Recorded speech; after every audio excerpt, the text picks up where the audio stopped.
We are dismayed by the lack of vision in the Tory budget and fearful of the effects on the frontline services in the coming year, particularly in those areas with the deepest social problems. Many hostages to fortune are contained in the adult and social care proposals, for example. We are certainly not convinced the projected efficiency savings in the learning disabilities budget, for example, can be made without affecting services.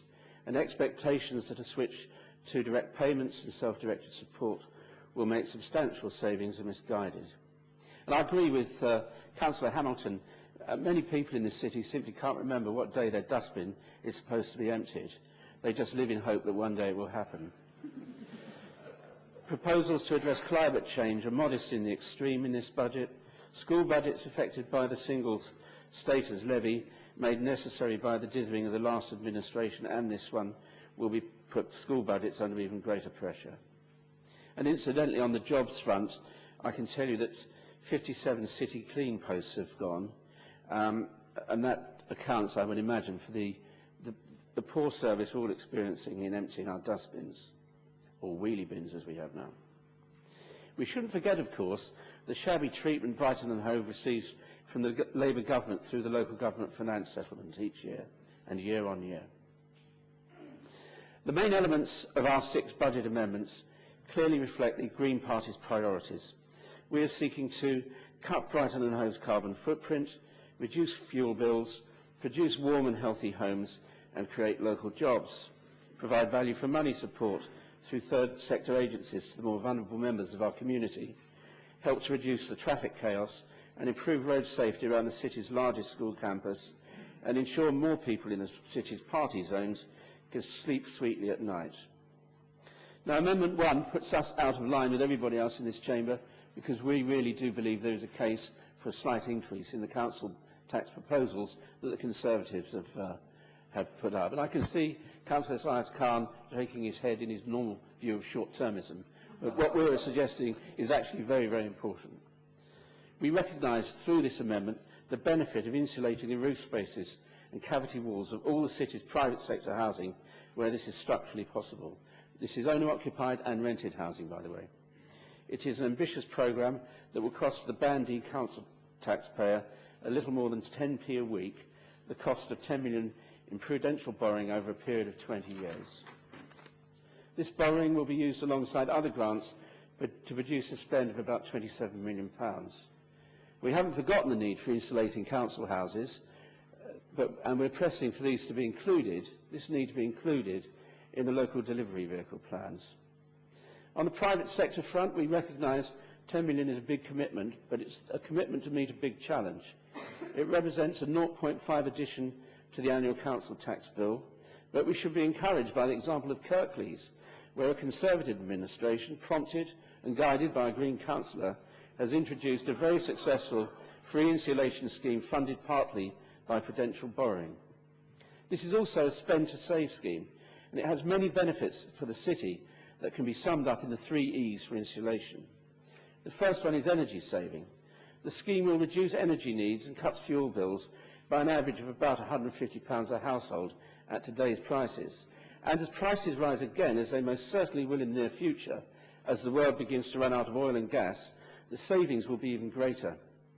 And if you need further confirmation of the effect of the recent rises in gas and oil prices, look at the number of households living in fuel poverty in the UK.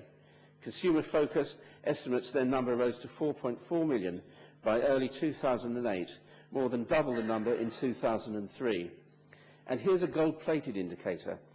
British gas profits rose from 95 million in 2006 to 640 million in 2007. We do, of course, need to switch to renewable sources of energy, like the offshore wind farm planned for Brighton and Hove and Sussex, but whatever source of energy we plug into, we must be prudent with its use. The economy.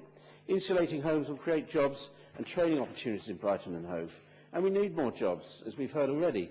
We're in a recession. Unemployment in the city rose from 5,490 in January 2008 to 7,535 in December. Insulating homes will also take financial pressure off the health service. This is what the National Health Service says about it. Quotes, Fuel poverty presents serious health risks for many households in the UK every winter, with cold homes contributing to excess winter mortality and to a range of symptomatic illnesses. And many of those people end up requiring treatment from the National Health Service for avoidable illnesses. Cold homes can also be a matter of life and death. Age Concern estimates excess winter deaths among older people from cold-related illnesses have totalled 130,000 during the past 5 years. The environment is the third E, and most significantly, the work will help cut the city's carbon footprint. World Wildlife Fund research published last November and reported in the Daily Telegraph revealed that Brighton and Hove has, for its size and taking all other things into account, the fourth largest global footprint in the UK. If everybody consumed as conspicuously as our city, the human race would need 3.5 planets to ensure its survival. Now, unusually, 44% of the carbon emissions of this city come from domestic housing. The national average is 25%. So any work we can do on this front to reduce this figure is deeply important and has a particular significance for Brighton and Hove. Our insulation proposals are more radical than those presented by other parties, a reflection of the true position parties in this chamber have on climate change and environmental issues. They talk a great deal about taking action. We alone are prepared to take the action that is needed. Traffic emissions, of course, are another significant source of CO2 in the city, and that is why we have brought back proposals we've put forward before as the other part of this amendment. Residence permit charges based on CO2 emissions, which rewards those driving smaller cars. In short, gas guzzlers pay more for the privilege of accelerating climate change. It is interesting to note that since we first put this proposal forward, 3 councils, to my knowledge, have implemented similar schemes. Richmond upon Thames, Camden and most recently Edinburgh, all Lib Dem led to their credit. In this first year, this scheme would yield an additional 225,000 because it would take 3 months to introduce and operate for only 9. A full year will yield 367,000. Our proposal is all that money raised from this source should be recycled into the home insulation scheme, one green initiative funding another. Together they will reduce the city's carbon footprint and fuel poverty.